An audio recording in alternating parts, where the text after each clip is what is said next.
All financial capital हुआ करता था इंडिया का, लेकिन आज 75 साल में हमने क्या खोया है इसके बारे में कोई बात नहीं करता है।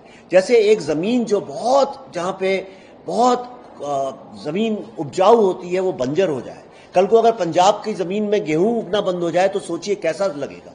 आज अगर यहां पे ऐसा हो रहा है तो ये बहुत दुख की बात है। रेप, सेक्सुअल क्राइम और वायलेंस अगेंस्ट वुमेन ऐसा नहीं है कि सिर्फ बंगाल का प्रॉब्लम है, ये पूरे इंडिया का प्रॉब्लम है। कभी यूपी में होता है, कभी कठुआ में होता है, कभी हाथरस में होता है, कभी उन्नाव में होता है, परसों बदलापुर में हुआ, कभी हैदराबाद में होता है, कभी चेन्नई में होता है। ऐसा कोई इंडिया में एक भी महिला, औरत, लड़की आपको नहीं मिलेगी या उसके माँ बाप या उसके पति या उसके सहयोगी ऐसे नहीं मिलेंगे जो कि महिला या लड़की घर से जब निकलती है तो उसके दिमाग में एक ख्याल नहीं आता अपनी सुरक्षा को लेकर।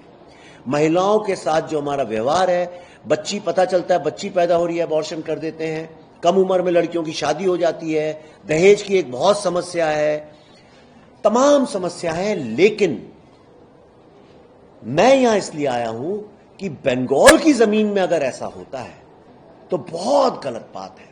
वो ऐसे ही है जैसे कि एक कल्चरल, सोशल, पॉलिटिकल लीडर है, वही ऐसी हरकत करने लगे। मैं रुका रहा जब यहां के डायरेक्टर को, आरजी कॉर्प के डायरेक्टर को ट्रांसफर कर दिया गया बाइज्जत, मुझे बहुत बुरा लगा, मैं रुका रहा। उसके बाद जब मां बाप को बोल दिया सुसाइड केस है, मैं रुका रहा। जब उनने एफआईआर लेट की, मैं रुका रहा। लेकिन जब इस स्टेट की चीफ मिनिस्टर खुद ही अपने अगेंस्ट है, जैसे कि पुलिस सड़क पे चोरों के अगेंस्ट प्रोटेस्ट करने आ जाए। मैंने जितना भी रिसर्च किया है, आप भी कर सकते हैं, और यह ऐतिहासिक फैक्ट है कि जब 1946 में यहां पे मुस्लिम लीग ने डायरेक्ट एक्शन डे किया था, जिसमें 20,000 से ज्यादा लोग काटे गए थे, मारे गए थे, और मेरे ख्याल से हिंदुस्तान की हिस्ट्री में से ज्यादा रेप नहीं हुआ जितना यहां डायरेक्ट एक्शन डे और नोआखली में औरतों का हुआ है। उसके बाद, और ये हुआ कैसे, जो यहां चीफ मिनिस्टर थे सुहरावर्दी, उनने जो यहां का अंडरवर्ल्ड था, माफिया था, क्रिमिनल्स थे जो बंदूक रखते थे, जो लोग बेसिकली ड्रगिस्ट, रेपिस्ट, जेब कतरे थे, उन लोगों के हवाले पूरा का पूरा प्रोजेक्ट दिया था कि किस तरह लोगों को मारना है। और वहां से जो अंडरवर्ल्ड था वो पॉलिटिक्स के साथ जुड़ा, एक पॉलिटिकल नेक्सस बना, और अंडरवर्ल्ड जो है वो पॉलिटिक्स में एक बहुत इंपॉर्टेंट पार्ट बन गया। यही अंडरवर्ल्ड जो गुंडे, बेसिकली गुंडे लोग जो होते हैं, यही गुंडे, चोर, चक्के, मवालिया जो थे वो पाकिस्तान तो गए नहीं। कहां गए ये लोग?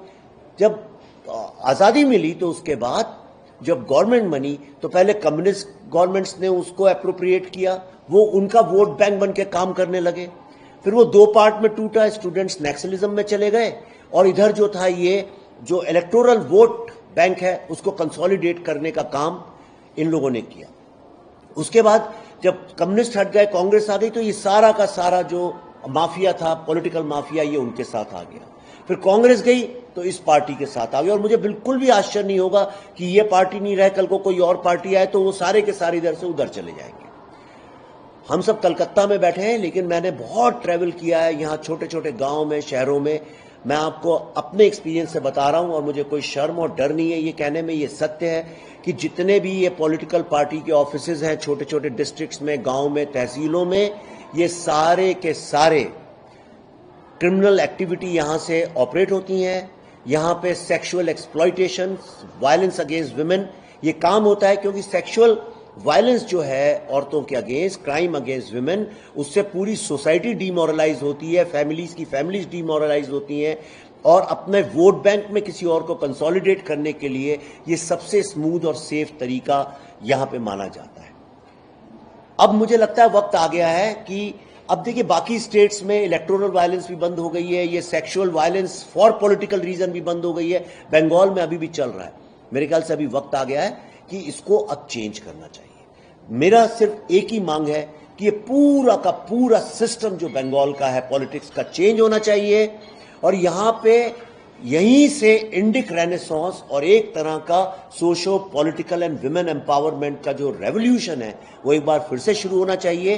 ये सूखी बंजर पड़ी जमीन पे कम से कम हजारों लाखों बीज बोने चाहिए, जो कि यंग लोग बोए, एक नई पॉलिटिक्स यहां से निकले, एक नए तरह की सोच निकले और पुरानी वो कम्युनिस्ट और ये जो अभी चल रही है ये सारी की सारी पॉलिटिक्स बंद हो और यहां पे इंडस्ट्रियलिस्ट लोग वापस आए, यहां पे आर्टिस्ट वापस आए और जो लोग छोड़ छोड़ के बंगाल जा रहे हैं यंग लड़के लड़कियां वापस आए। हम जैसे लोगों को यहां के फिल्म बनानी चाहिए। लास्ट में मैं आपको एक बात कहना चाहता हूं कि मैं पूरे इंडिया में जब चाहूं जहां चाहूं कभी भी कोई भी फिल्म शूट कर सकता हूं, लेकिन 2 स्टेट्स ऐसी हैं जहां पे मैं शूट नहीं कर सकता। एक है कश्मीर और दूसरी है बंगाल। आप खुद सोचिए ऐसा क्यों है, क्यों लॉ एंड ऑर्डर ऐसा है कि यहां पे लोग फिल्म जैसी चीज शूट करने से डरते हैं। इसके बारे में सोचना चाहिए।